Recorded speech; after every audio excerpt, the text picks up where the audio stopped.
thank you very much for joining us here on Times Now. This is Breaking Ground and I'm Heena Gambhir.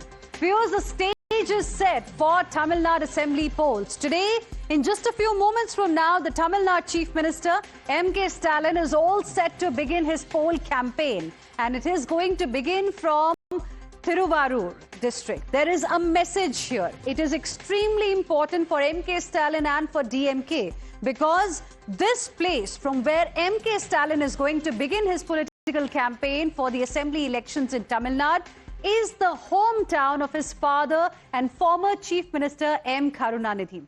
M Karunanidhi was also elected from Thiruvarur constituency in the 2011 and 2016 assembly elections. It is located in the Kaveri Delta region that gave DMK a sizable number of MLAs in 2021. In fact, if we talk about the 2021 elections, the DMK managed to secure 159 seats and a vote share of 45.7% and at least 6% ahead of AIA-DMK-led alliance. So that is why this particular district becomes extremely important, and this was the overall vote share as far as Tamil Nadu is concerned. The DMK will be hoping to build on this performance in 2026 as well, especially after what happened in the Lok Sabha elections. Let's tell you a little bit about some of the promises that the Chief Minister has made in the manifesto that was released by the Chief Minister, by DMK. 10 lakh houses for farmers in the next 5 years. Health insurance cover again of 10 lakh rupees. Old age pension hike to 2,000 rupees. 1.5 lakh state government jobs. Another big promise that the state government, that the DMK ruling party has made. State government jobs, 35 lakh students to get laptops, 5,000 temples to be, also consecrated, and also 30 lakh business aid to minorities. Another announcement included fishing relief, as well, educational incentives for SC, ST and OBC, 8,000 rupee coupons on electronics for women. So there was a fair bit of emphasis on those who are in the economically weaker part of the society. In fact, ahead of the poll campaign, Times Now also spoke to the Tamil Nadu's Deputy Chief Minister Udhayanidhi Stalin, who called this not a fight against AIA-DMK and TVK, but a fight between Tamil Nadu and New Delhi. Listen in. Our leader has been telling continuously this election is Tamil Nadu versus Delhi.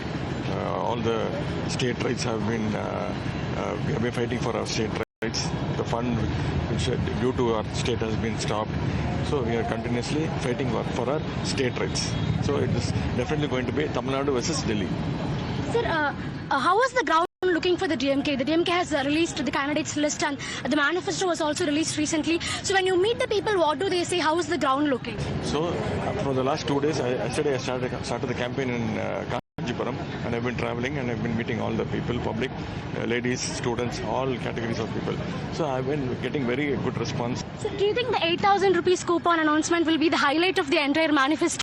It's not just the 8,000 rupees coupon. We have delivered, whatever promises we have made in the last election, we have delivered it. So people believe what DMK says. The opposition says that only 1/4 of the promises made in 2021 have been fulfilled. No, yesterday our party's Deputy General Secretary, MP Kanimuri ma'am, also met the press, I think. She has explained it very clearly. Around in 500 promises, we said around 420 promises, 430 promises we have delivered. So around 80 promises we have delivered. In spite of all the central government, they don't give any funds, any promises that they've kept. And viewers, in fact, there is an all-out battle for women voters as well in Tamil Nadu, who, after all, account for 51% of the state's electorate. The DMK has promised a slew of schemes for women in their manifesto. Let's take you through what the key promises for women voters really are. It's an all-out fight, like I said, for women vote in Tamil Nadu. NDA has promised monthly assistance of 2,000 rupees. DMK promise has also, been on the similar lines, double monthly aid to 2,000 rupees. And then distribution of refrigerators is another promise that has been made by NDA. As far as DMK is concerned, 8,000 rupee coupons for women have been announced by DMK. There's an announcement of subsidies to purchase two-wheelers, and in comparison to that, DMK has announced coupons for electric appliances. So there's clearly this race that's going on between all the political parties that are in the fray as far as these crucial elections are concerned to woo the women voters. Let me straight away now go across to my colleague Dharini, who is joining us live right now. Dharini, you're on your way to the place from where MK Stalin is going to kickstart his election campaign, his father's hometown. Can you tell us a little bit about it? I mean, why is it extremely important and strategic? Well, more than strategy for Mr. MK Stalin, this is a very emotional moment because Thiruvarur is the birthplace of former Chief Minister M Karunanidhi, and for that reason, that place holds a lot of emotional significance for Mr. MK Stalin. And that is why he wants to launch the campaign for the upcoming assembly elections from Thiruvarur. In another half an hour, around 5:45 p.m., we can expect the Chief Minister to formally launch the campaign from the Thiruvarur soil. And of course, the Chief Minister has time and again told that he is confident about winning more than 210 seats as an alliance, and he is confident about coming back to power with a thumping majority. In fact, during our conversation today also, Deputy Chief Minister Udhayanidhi Stalin, he also expressed a similar hope. He told that the DMK has fulfilled majority of its poll promises, and the people believe in DMK. The people believe that whatever the DMK promises, the DMK will deliver is what the people think in their minds. And for this reason, the people will definitely vote for the DMK once again. And they'll make sure that the DMK comes back to power is what Udhayanidhi Stalin has told. So both, Stalin Junior and Senior, they express a lot of hope in coming back to power. But meanwhile, of course, the ADMK is of a completely different opinion. The ADMK says that they've released a very colorful manifesto, an attractive manifesto with a lot of announcements, centering women and the youth population of Tamil Nadu. And they've also leveled a lot of accusations against the DMK. So the war of words between both the factions is continuing to play out. But today is a very important day for Stalin and also for the cadre of DMK as he is launching his campaign officially from the land of Thiruvarur, which is very emotional for him. Right. Thank you very much, Thari. Appreciate you joining us with all of those details. Let's also welcome our guest viewers who are joining us on the broadcast this evening on Breaking Ground. We have Shrikant Karunesh, state spokesperson, Tamil Nadu BJP. We also have with us Harish Mohammed Ibrahim, political analyst. And also joining us is Nand Kumar, who is a political analyst. So you've got Harish, who in a way supports the DMK here on the show. And also we've got Nand Kumar, who is, leaning towards TVK. So let's begin the discussion with you, Harish Mohammed Ibrahim. Clearly, as Dharini was telling us, it is an emotional moment as well for MK Stalin, the way he kickstarts his campaign from his father's hometown. But also, on the other hand, we are seeing other sides getting extremely aggressive. Heena, whatever said and done, it is a home ground for Collector Dr. M Karunanidhi, and it is the birthplace of our Chief Minister, and it holds not only for the family but also for the Tamil religious identity, where the Thiruvarur Ther, that is the temple Ther, which has been standing for almost several decades, have been traumatized, which has been mechanized and made sure to run on the streets of Thiruvarur by the same Dr. Karunanidhi. So it is a place which is also holds a dear religious sentiments to the party as well, which the BJP and the AIADMK want to put across as an anti-Hindu party. So coming to the third point, it is not only the rice bowl of Tamil Nadu, it is not the rice bowl of South India, but also it's a place where it holds a significant importance of the farmer community, for which the DMK have made sure to put across all their efforts to bring them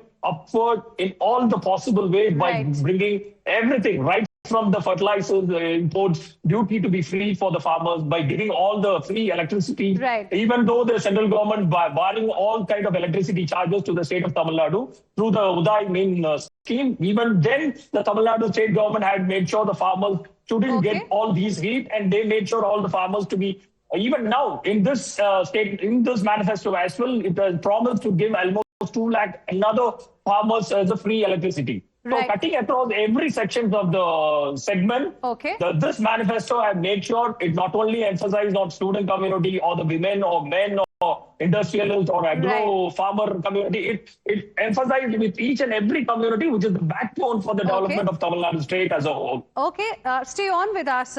Now, Shrikant as well as Mr. Nandakumar, my question is for both of you.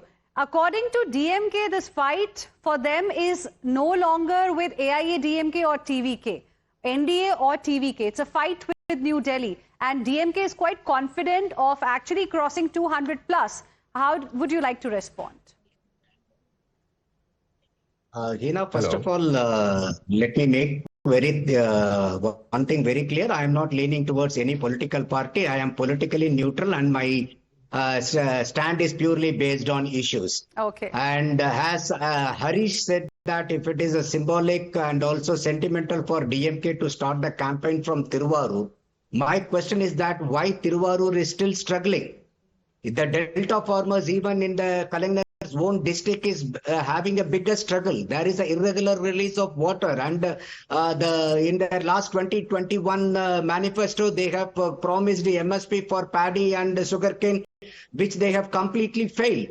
And why are the youths of Thiruvarur districts are forced to move away from the district of Thiruvarur? They are moving towards Chennai, Coimbatore, and also even to Gulf countries for their own prosperity.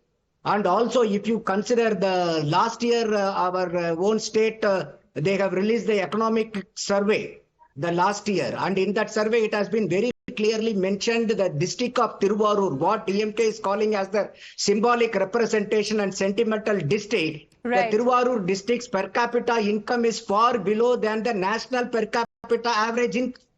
What is that they have done for the development of Thiruvarur? And even you take the basic infrastructure, the rural villages and the kind of roads connecting to the highways and also the bypass roads, these are all very, very dismantled roads, and the hospitals without advanced facilities. And also, if you see whether this is drought or flood, there is no permanent solution for the farmers of the Delta region. Okay, if time permits, I will get Harish Mohammed Ibrahim to respond to the points that you've made. But before that, Shrikant Karunesh.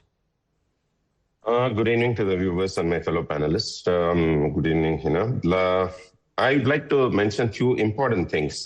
One is it is very important, very sentimental start for the DMK, because for their dynasty politics from the grandfather's original place, for Udhayanidhi Stalin, now he started campaigning now to make him as a chief minister. So it is very important and it's a very sensitive issue for DMK, and people will not vote for it. Whatever happened in other places, dynasty politics is removed in Maharashtra, it's removed in UP, it's removed every place. Now it happened in Andhra Pradesh. Now it will happen here. So Telangana mein hua tha. So they will be totally removed. And one more important thing I want to say, because our friend from DMK was telling very proudly that out of this thing, they have completed all the promises they made. In 2022 June, there is a news item in the Hindu. CM told we have completed 81%. It is there in the Google. You can see the newspaper itself. So in 22 June, they completed 81%. After that, they were sleeping. Now they are telling, now Mr. Udhayanidhi Stalin, you kept the clipping now. So, he said, Kanimoliji has given an interview. We have, out of 530 promises we made, we have completed 420. How much he said? 420 we have completed. So that itself says they have done only 420 work. Because the percentage comes only 75%. When now Udhayanidhi is telling. In 22 itself, you completed 81%. That was a headline that day. Now you are telling only 75% after three long years. And he was proudly telling, we have given money. They call it Magalir Urimai Togai. Tamil mein bolte hain. Urimai matlab it's your birthright of every woman. Right. So, but they gave only 1 crore 10 lakh women. But we have 2.5 crore women in Tamil Nadu. They have not given to all the women. Because other women do not have right to claim the money. Only few women they gave. One important thing. Now they have increased They have increased around 25 lakh women now. It means 25 lakh of women have come under below poverty line due to their regime. Okay. Due to DMK government, they have come below poverty line. Well, That's why I they are will just included in say this. that, Janta hai, sab janti hai. People, of course, are seeing everything. They are listening to every leader, every political party, and they keep a record of everything, every promise that's made before elections and what is eventually fulfilled and what is, pushed under the carpet. So clearly people are going to decide on 23rd of April. Gentlemen, stay on with us. Let's also tell our viewers a little bit about the Vijay factor in these polls. Viewers, as the battle for Tamil Nadu heats up, the TVK chief, actor turned Neta Vijay and his party has raised concerns over security lapses at his rally. The TVK chief has written to the Election Commission alleging that no crowd control measures were taken and no police personnel were deployed. TVK further alleges that their rallies are deliberately being denied permission. In the meantime, a case has now been registered against the TVK chief, accusing him of obstructing the public during political campaigns. The DMK, in fact, has blamed Vijay for not taking responsibility for his rallies and warns that his rallies are putting public safety at risk. Listen in. See, that has been his game show always from the time of Karur incident or the Vikramanti or the Madurai. He wants to do a politics in ground stating that they are something very huge with just creating some mass confusions. This is not the first time what he is doing that. The very good example would be the deaths which has happened in Karur, the 41 deaths. It's not a small incident, and until today I don't think he has even said even a single sorry for it. Still he's trying to put the blame on our party or to the police, which was not given. It was your duty to take care of your own cadres. Not adequate security. You should have mentioned the numbers properly. Mr. Harish Mohammed Ibrahim, now clearly, there are charges that have been leveled by TVK, and we all know about what happened, in Karur, the stampede that took place that claimed the lives of innocent people. But what do you make of what TVK is saying? Because DMK clearly is trying to suggest that Vijay always does the same thing. But is it true? Is DMK worried? Because he has given a direct challenge to DMK because he is contesting from two constituencies that are DMK strongholds. What kind of argument is that? When a leader of a political party contesting from a two seats, whether it holds any significance, he is making himself to understandably, he should claim that he is one of the first covered rather than other than AIADMK, which has a president of contesting in two electoral seats. The second thing has been followed by this actor, Mr. Vijay. So it is not a symbol of any kind of reckoning effort. It is the statehood which makes sure him to be identified as a covered is number one. Number two, coming to the factor of these kind of arrangements, which is having a question as of now, which should be asked to the Election Commission. When at once the moral code of conduct comes into the place, the entire state machinery, including the police department, including all the revenue department, goes under the Election Commission's control. If he has any significant roles which has to be questioned, then he has to go and make sure the complaint will be given to the election authority. How will you like to respond? Officer. So don't go ahead and blame because he doesn't have any iota of... Harish Mohammed Ibrahim, we got your point. Mr. Nandakumar. Yeah, with respect to Vijay contesting from two constituency is not illegal because the law is providing an option. It shows his level of confidence. Nobody is raising questions on that. I mean, people contest from two constituencies in other states as well. So nobody is raising questions on that. I'm saying because these are DMK strongholds, is there merit in what Vijay is claiming or TVK is claiming? No, actually, as Harish told, that once moral code of conduct has come into place, everything comes under Election Commission of India. And earlier, Vijay was complaining about the state government and its machineries, especially police and local administration, for not being able to control the crowds and allowing them to conduct their own propaganda meetings or conferences. Okay. But now, if you are starting alleging or accusing the election commission also. If you are going and complaining everywhere, whatever the administration machineries are, if you start complaining, then people may start getting doubt whether the problem is with self or with the machinery who is handling it. Okay. So Shrikant even Karunesh, once quickly. when the moral code of conduct is in place, there are prescribed norms and structures Shrikant Karunesh. for everything. What is the level of I strongly see this because the Honorable Member of Parliament Kanimali Somuji was telling, I wonder why they didn't put the blame on the central government. Generally, DMK, they don't know how to rule the government. They will say center has not given the money to provide the protection to Mr. Vijay, or center has not given us any help to do this. Generally, they do this because they have forgotten their responsibility. In fact, state government has to assure whoever the leader is. And secondly, you asked about Vijay's impact in this. Definitely, Vijay is going to impact the vote share of DMK this time. So that is going to play a very vital role. So they are very much worried about that. They wanted to create some calamity, some disturbance in this thing. That is why they are not cooperating. But that is the reality what is happening in Tamil Nadu. We are not worried about Vijay. Otherwise, DMK will not form 25 parties. They were telling we have enough alliance parties with us. Right. Now they are taking all letterpad parties. They are so much scared. They are going to lose it because people are counting days. Okay. Only one last point I think I'm completely out of time, Mr. Shrikant Karunesh. But thank you very much, all of you gentlemen, for joining us here on this discussion. Of course, we're going to be, doing many more such shows on what's happening in Tamil Nadu. The battle has just begun because from today, the election campaign of the Chief Minister is going to begin. Thank you very much, all of you, for the moment, for joining us. We will slip into a very, very short break right now. Coming back with lots more. Don't go anywhere.